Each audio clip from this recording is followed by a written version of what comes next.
Gaza में पिछले दिनों मानवीय सहायता लेने के लिए फिलिस्तीनियों पर इजरायली फौज ने भीषण गोलीबारी की थी, जिसमें कम से कम 31 मासूम लोगों की मौत हो गई थी, जबकि सैकड़ों की संख्या में लोग जख्मी हुए थे।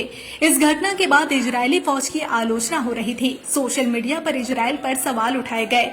कई दिग्गजों ने कहा कि अब इजरायल भूख को हथियार के तौर पर इस्तेमाल कर रहा है, यानी खाने पीने की सामग्री बांटने के दौरान जानबूझकर गोलीबारी कर रहा है ताकि लोगों को खाना पीना ना मिले और वे भूख से मर जाए। यूएन के अधिकारियों ने यहां तक कि यह कह दिया कि भूख से जूझते लोगों पर हमला करना इंसानियत के खिलाफ है। इसी बीच संयुक्त राष्ट्र यूएन के महासचिव एंटोनियो गुटेरेस ने रविवार को गाजा में सहायता सामग्री वितरित करते समय फिलिस्तीनियों की हत्या की जांच का आह्वान किया है। एंटोनियो गुटेरेस ने एक बयान में कहा कि मैं 1 जून को भोजन और सहायता सामग्री लेने के लिए गाजा आए फिलिस्तीनियों की मौत और घायल होने से दुखी हूं। चश्मदीदों ने कहा कि इजराइल और अमेरिका द्वारा समर्थित गाजा ह्यूमैनिटेरियन फाउंडेशन द्वारा संचालित सहायता वितरण केंद्र पर उन पर गोलीबारी की गई।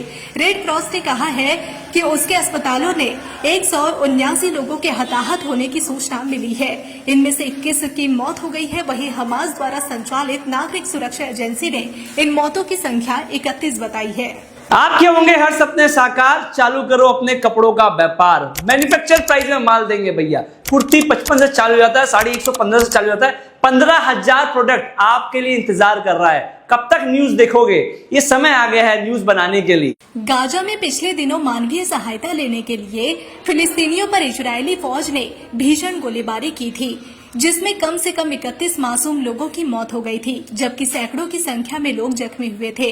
इस घटना के बाद इजरायली फौज की आलोचना हो रही थी। सोशल मीडिया पर इजरायल पर सवाल उठाए गए। कई दिग्गजों ने कहा कि अब इजरायल भूख को हथियार के तौर पर इस्तेमाल कर रहा है, यानी खाने पीने की सामग्री बांटने के दौरान जानबूझकर गोलीबारी कर रहा है ताकि लोगों को खाना पीना ना मिले और वे भूख से मर जाए।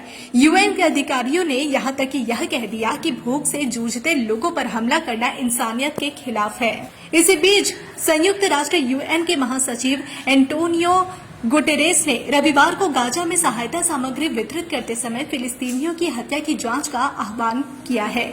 एंटोनियो गुटेरेस ने एक बयान में कहा कि मैं 1 जून को भोजन और सहायता सामग्री लेने के लिए गाजा आए फिलिस्तीनियों की मौत और घायल होने से दुखी हूं।